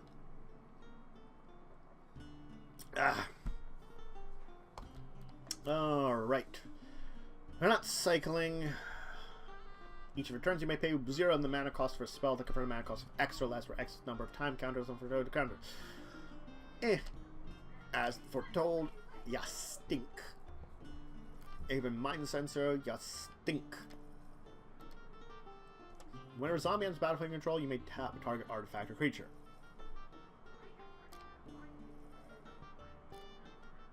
That's dumb. Buntu, the glorified, can't attack or block unless a creature died under your control this turn. You sacrifice a creature to Scry. Buntu, I don't really like you. Buntu, you're not bad, but I don't need to Scry and then get rid of opponents' lives. God,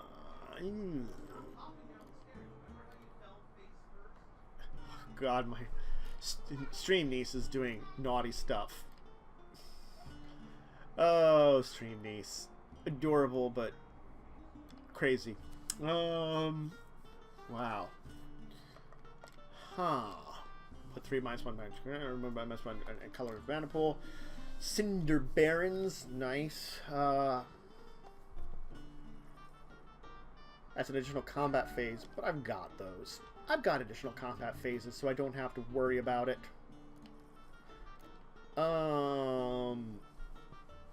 You sacrifice it for a zombie?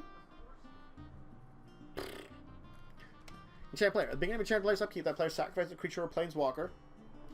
They can't lose 5 life. That's pretty mean, but I'm not pretty mean in this deck, so I think we can move away from that one.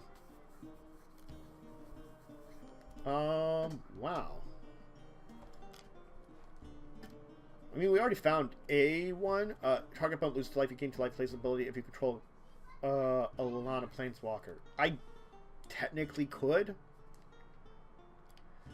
but I don't think I'm going to. I have a single Alana in this deck. I have the black deck, which has multi Alanas, but still.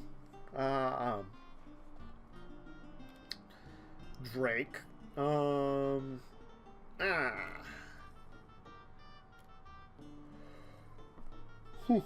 sorry. Yawning a little bit. It's just been a busy day.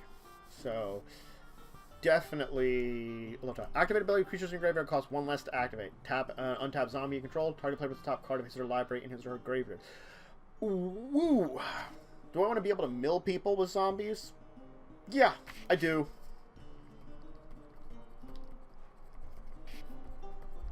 Alternate win conditions are important. Don't just plan for one way to win. Now, you can do this in multiple ways. I could have a playset of cards, which might give me the win. Or I could have a variety of ways. In this case, by putting Embalmer's Tools in this set, which is a uncommon card, I can now, with my Zoblin army, mill my opponents. Put the top cards of their library into their graveyard. I could make it that they just get rid of everything. That's useful. That's, like, very useful. Festering Mummy, you stink. Fling? Fling? I forgot Fling was in here. That's a classic. Returning to our eyes, so to say. So, a Monket has already... A giant spider? Oh, that's right. Giant Spider was in here. Giant Spider rules. I love that it's actually still existing. You know, end the turn at the beginning of the next end step, you lose the game. Wow, glorious end. Oh, man. Giant Spider, though. Takes me back. I played with giant spiders. I'm that old when it comes to playing with Magic cards. I was around not during Alpha or Beta. I started doing Unlimited. So beta cards you could still find, but even then they weren't common. I have very few beta cards. A couple of lands, a couple other cards that are commons. Nothing really great. I have no alpha cards. Because they were still a little rare even then when I started. But no, Giant Spider, because I played green-red to start out with. There's combat damage player. You may put plus 1 points whenever one or more buys for return. Create green snakes. Not in this deck. Maybe in my green-black. So shall I over X basic lands or X number of tap creatures you control. Put those cards on the battlefield tap. I don't have basic lands in this deck. I have like one, and I know I have one. So I will act as if I have like one basic land, well, 5 basic lands, and not look for basic land searching things. Zombies, you control... Okay, it's an instant that boosts my zombies. Bah. Watch this here.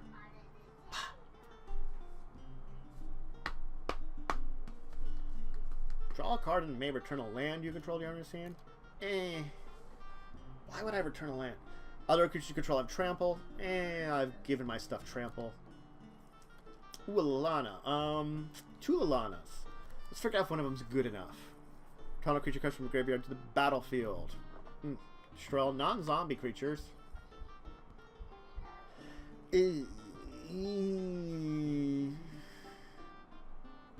No.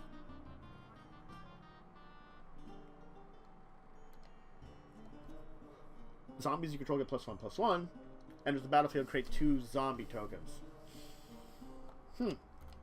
Nah.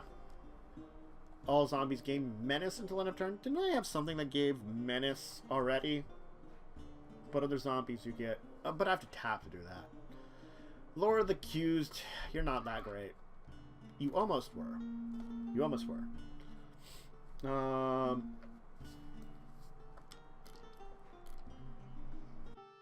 Sorry about that. I just get interrupted by all the business today. It's a busy day. You know, I try to like set up something for these streams.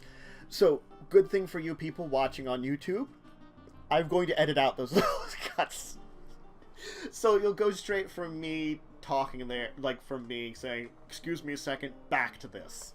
So, that's my gift to you folks at YouTube. Alright, let's keep looking. When you put -1/-1 counters, you get things, blah. Neb, you're stupid and not helpful. You're a jackal. It's a jackal? It's a jackal. It's always a jackal. Create warriors. Oh, wow. I think we might have hit all the notes that we're going to hit for this one. Zombie beast. No. I get this strange feeling that... Oh, cat snake. Why are cats and snakes breeding? I don't know, but apparently they have. Thank you for breeding cats and snakes. But no thank you. We didn't want you.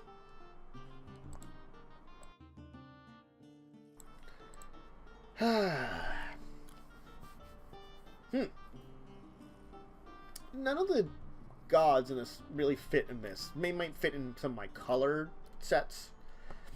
But these here, nah. Samut, Voice of Dissent.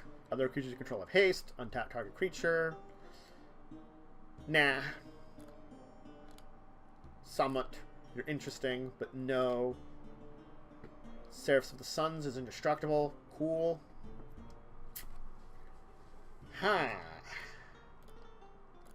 Well. I think we hit all the strides for now. I think there's some more interesting zombies in the next set in this block. Fortunately.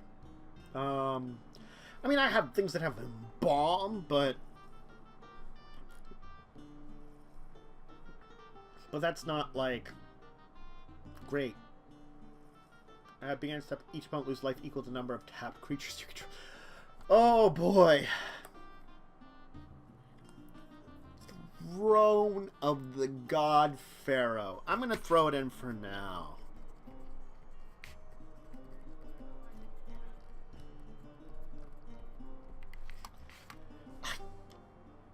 That's just... I can see a lot of really great things in this. And it's another way of having my opponent lose a lot of life. The trials are not helpful because I don't have cartouches. And I think we're hitting the end of this set. So we only have 2 more sets to go. And hopefully no more interruptions. So once again, apologies for the interruptions. Apparently Fridays are busier than I thought they were, so maybe I'm going to have to start scheduling these actually earlier when I do schedule them in the future. Let's take a look, though, at Hours of Devastation. Master can cast non-land cards with cycling from your graveyard. If a card was cycled, put your graveyard from anywhere, and cycled, exile. Okay, that's just whatever. Target attacking zombie gains indestructible until the end of turn. I have ways of giving things indestructible anyway that are better. Eternalize makes a zombie. That's interesting, but no.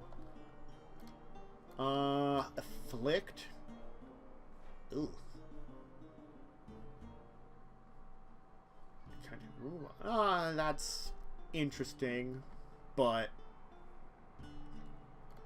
no. Apocalypse Demon. Equal to the number of cards in your graveyard. You have to sacrifice creatures to it. No. No. Man. So far, control creatures. Hands you control don't untap during the next untap step. I mean,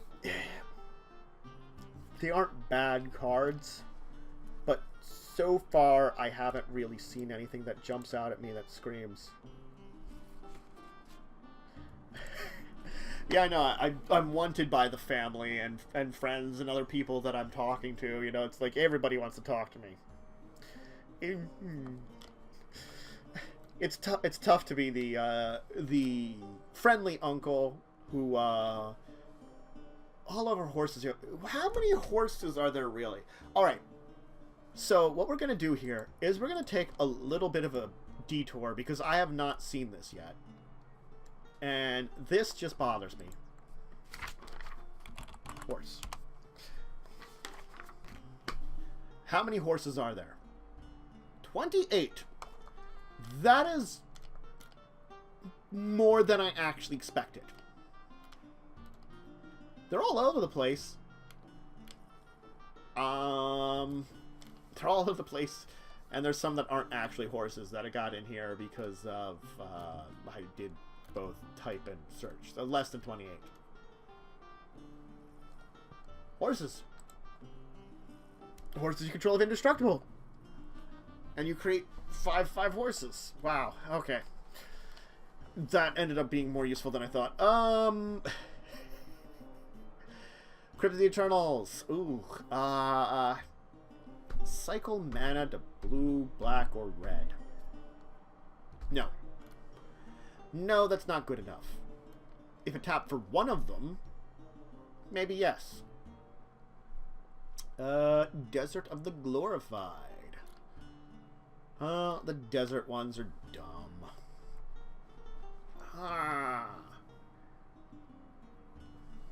Okay, let's see here. Darius eyes open. You may search your library for planeswalker. Put your hand and shove your library. Yeah.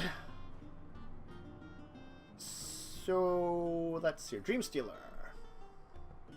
He internalizes into a zombie, but not cool enough. Even if I can change you into a zombie. The blue zombie cleric. I didn't see that one coming. Oh god, I've got to look in other colors too. I was not expecting other colors. I actually wasn't. Dang. Oh. I gotta be careful. Like this one, it's a zombie minotaur warrior. What? What? God. Godfar's Gift. At the beginning of your combat on your turn, you may exile a creature card from graveyard. If you do, create a token that's a copy, except it's a 4/4 black zombie. No. Graven Abomination tax, defending player. No. I've gotten weird and whiny a little bit there for a second. So, apologies. Let me try to, like, slap myself into it. All creatures lose indestructible on end of turn and does 5 damage to each creature and each non-bullet planeswalker. Oh. I have ways of getting indestructible. I have things that make people sacrifice stuff. So, exile X target creatures from a graveyard. For each heart exiled, create a token that's a copy, except it's a 4/4 black zombie. If that creature's got controller, Hours of Promise. That's the view of deserts. Wow. More desert-based lands. Huh.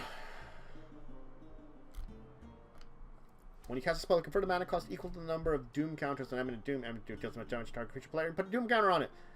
Doom is not good. Hours of Devastation has 3 pages. I am actually kind of surprised. I would have thought that there was less. You know, it's one of those things as you think, equal takes the number of creatures you control. That's kind of cool. The Chimera. Oh, it gains all the abilities if you have creatures with those abilities. That's cool. Not really helpful in this case. Target becomes a target of something. A zombie wall? Well, that's kind of creepy. Neheb the Eternal. Ooh, there's that Neheb. Now he's a zombie. Good for you. Beginning of your pre-combat main phase, add red mana to your mana pool for each 1 life opponents have lost this turn. You murder people and get a lot of red mana. You know what? Neheb might be in here. Neheb the Eternal. And it's a red zombie, which is just weird. Nicol Bolas in any form. I have a place for you, and it's not this deck, and that's for sure. Nisa. Nope. No, no, no, no, no, no, no, no, no, no, no, no. Oolisk Spider. That seems cool, but no. Ah, wow. The rest becomes equal to starting life total. Lands you control don't untap. That's neat, but again, I'm not really about it. Enchant a creature to lose ability. Ah, wow. That's mean on a single creature, but I'm not looking for single creature meanness. Oh, look, cats.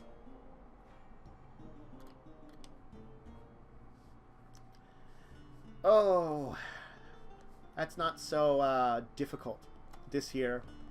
You just have something that untaps creatures, and you can get 2 cat tokens a turn for 1 white mana.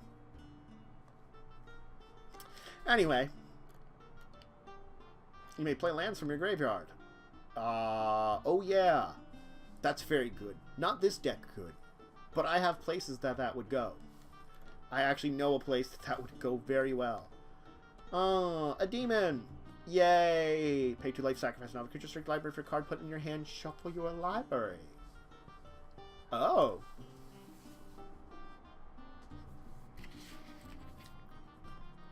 Rocketh the Foul-Blooded.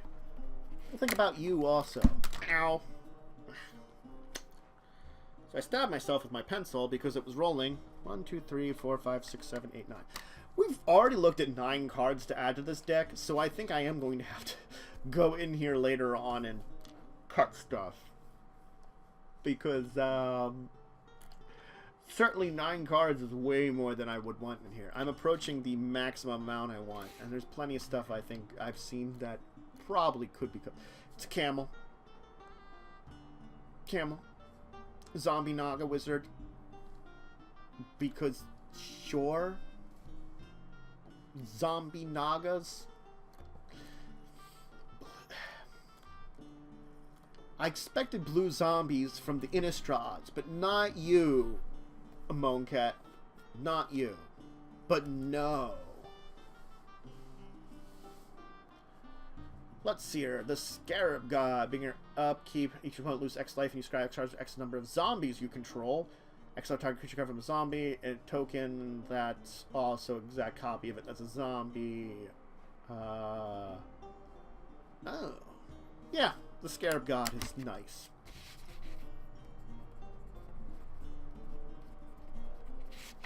Scorpion God. When a creature with a -1 minus counter, draw a card. Put a -1 counter on target creature. Ooh, God. You're kind of good too, but are you good for this deck? I don't know. The Scarab God, because it's got that zombie synergy, but you... Nah. Nah. Torment of Scarabs. God. Torment of Venom. Wow. Ah, man. Ah, Sphinxes cost 2 less. Target zombie gains a lifelink or death touch. That's not that good. Alright. Cool. One more to go. Technically, there's more than one more to go, but I'm going to note now, I don't have a good way of looking through Commander 2016, Commander 2017, or Archenemy. Or not Archenemy. Oh, yeah, Archenemy Nicol Bolas. I think I looked through Conspiracy Take the Crown.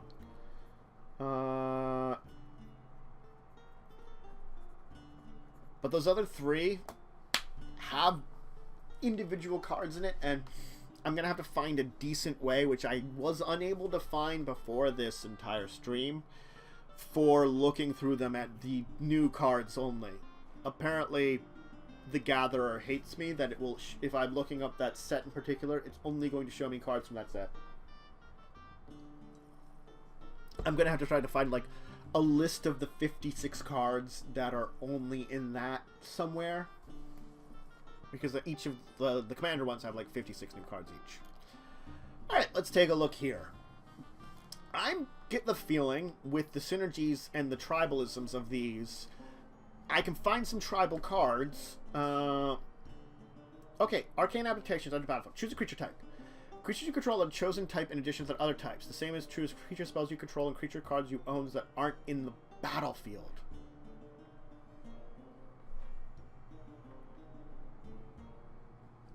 This is what I need. This replaced Conspiracy in a way.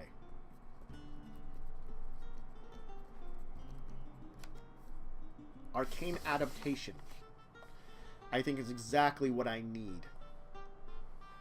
I think it's going to be a good one. This right here. I knew there was something that was better than normal Conspiracy, just from the way it was said. But this, because it keeps their other... I like how this one keeps their other creature types. Like, the sheer fact is that when I have Conspiracy Goblin out, everything's a Goblin, and then only when I have Drow New Crusade are they zombies also, and I have to have the second Conspiracy to make them all their types. Because the creatures that were zombies lost that when I put that out. They needed Drow New Crusade to get it back. Now, it's an addition. Arcane Adaptation is also cheaper. Granted, it's blue.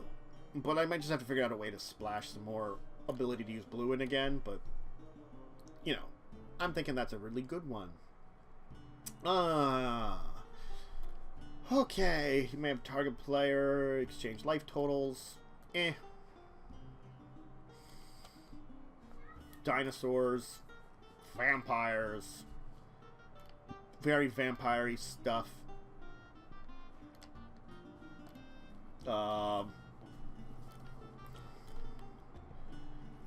Another dinosaur, some more vampires. Again, like, a lot of this stuff is tribal, which is good, but it's going to be tribal particularly towards the 3 main tribes: vampires, dinosaurs, and pirates. So, yep. Ooh. Conqueror's Foothold. Huh. Return a card from your graveyard to your hand for 6 mana. It's a land. Transforms over Conqueror's Galleon. That's actually really good. Conqueror's Galleon. I like ways of getting back more than just creatures from my graveyard, and that's one of them. I can get back any card. To my hand, too. That is exactly something I could use. Deadeye Plunderers? You know, whatever. Nope. Dinosaurs. Whew. This is really good for my Merfolk deck. Whenever you cast a Merfolk spell, create a Merfolk. Yep. I like that one. Oh, I've summoned the Schools, which is a Merfolk instant, which creates Merfolk, which will also create a Merfolk to Merfolk Inception it. Merfolkception. I can't wait to do that one. Direfleet Ravager, you are mean. And I'm glad I'm not going to put you in here. Hey, there's Dragon Skull Summit, which I already got a playset of. Yep. Let's keep going, though. I think there's a couple more things in here that are good, that would fit very well in here. Gain control target creature with a mana cost of X. Piratey, creatures flying, get pluses. Pirate bonus. I'm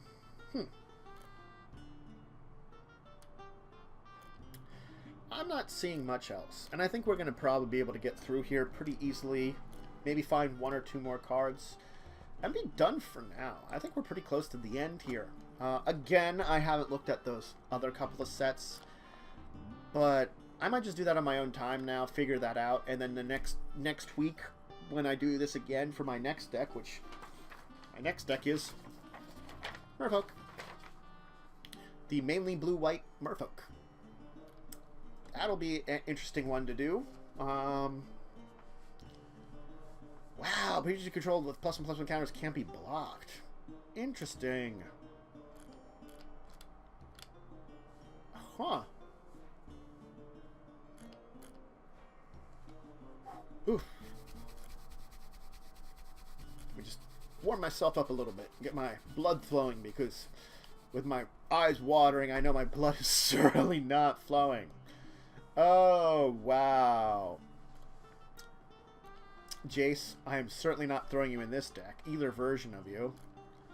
I gotta be careful not to hit this wireless router thing that I've got here. Because as soon as I do, it's gonna mess up everything, and the entire stream will go to crap. And with the way I'm sitting, I know I'm gonna do it accidentally, but I have been sitting here for like 2 hours talking about a deck and then editing a deck, and my butt is beginning to hurt. Because also the other day when I was sitting here for like 5 hours, that was just like... It was fun. We got to do a lot of stuff. But, okay, choose a creature type. You're not great. Pirate's Cutlass. Primal Artifact. Ancestral Sorceries. When that mana is spent to cast an instant sorcery, copy that spell, and you may choose new targets for that copy. Oh. Primal Amulet is not good in this case. Oh, I'm just not... I'm seeing surprisingly less than I thought I would that would help. For general tribal. And I think that's the thing, is there are a lot of specific tribal in this entire deck. And I'm pretty sure I missed one. It might be down here towards the bottom. That I'm thinking of it, but it is later on in... Oh, there's a goblin. Ravager goblin. They're actually... There are goblins in this set? I think I'm going to have to, like, actually search under the pirates and see if there's goblins. Let me just use you for a second. We're gonna go to Ixalan. You see, you know? And we're gonna search for a goblin. Wow. There's a couple of them. Are they any good? No. No, they're not really any good. But there's 4 goblins in this set. Cool. Wow. Exile all attacking creatures target players controls. That player then may search is there a library for that many basic lands and put them in the battlefield tapped. Well, I mean, that stops an attack really well, but I think I'll put that in my white deck rather than here. I don't feel like it fits very well. When a creature control becomes a target of spell or ability, you may draw a card. Oh, an opponent controls. That's an important one. It's an opponent controls. If it's something I could do, I would have totally taken it and sacrificed the crap out of stuff. for things. I'm all about that reward for getting rid of my own stuff. Which is an interesting thing. Ooh, wow. Huh. Star of Extinction. Ouch. Nukes everything. Though if I have protection from red from a Chrome's Memorial, I could have Star of Extinction to wipe out stuff. It's an interesting board wipe. But I've got the Skirk Fire Marshal, which I feel is a little better when it comes to that. Yep.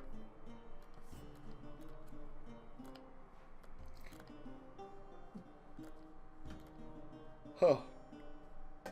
Nope. Nope, that was not good enough. 7 more lands. That becomes the other land thing. This Merfolk. Great for a Merfolk deck. Is it great here? Heck no. Heck no. Okay, choose a creature type and add 1 mana of any color spent to it. Again, it's just not the best I need. Oh, there. Vanquisher's Banner. Choose a creature type. Creatures you control of the chosen type get +1/+1. When you play a creature spell of the chosen type, draw a card. Ugh.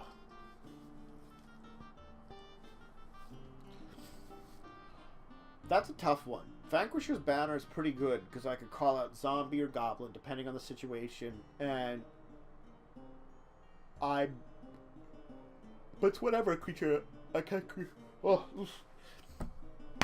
Cast a creature spell, which I don't do as much as I would want to. I'm made to search and to put into play, so I think I'm gonna skip that one still. Vanquisher's Banner has its place, but not here. Huh. Pay 7 life to strike target permanent. Non-land permanent activates when ability in your turn. Interesting. Okay. I think I've reached the end. I think this is getting to the point where I've seen what I'm going to see. And there's nothing more. So, again, I'm not going to have us go through the two commanders conspiracy and archenemy Nicol Bolas today, because that would be terrible and it'd be a lot of work and you guys would be tired of it very quickly. So just note that those sets, I'm going to figure out a way that I can look at them a lot easier, and then next week we will use those cards also, because those are the ones I haven't looked at. I'll probably list if I put anything from them in the Zoblin deck next time. I also might look at this and try to edit it down a little bit, because I think we just hit like nearly 120 cards, and that's way too many. That's reaching the point in time where I like to edit it down. I would rather get this down towards 90 again. Get rid of a good chunk of cards. So, we'll see though. We're going to do Merfolk next week. I might do some other CCG stuff next week, so I hope everybody had a good day.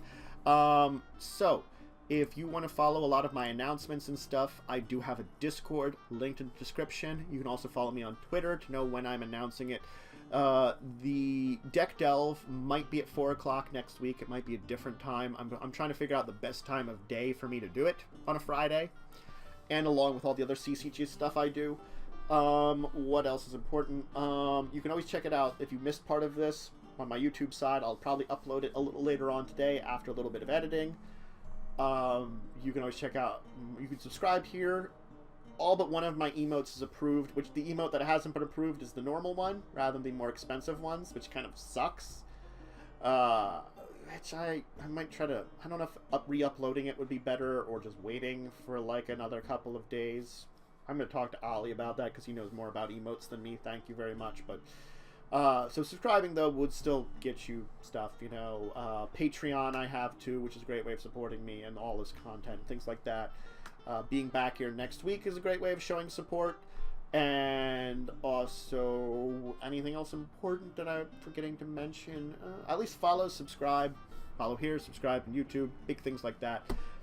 And I hope you guys had a great day with me, learning about my Zoblin magic deck and the way I build magic decks, discussing that a little bit. The thing is, I have so many different Magic decks, and discussing each one of them is a little glimpse into my mind as a Magic player. And this is a glimpse into my mind as a Zoblin player. So, I hope everybody did have a good time learning about this deck, and I hope I can see you here next week then, definitely. So, have a great evening, everybody, and I'll see you here next week. Bye.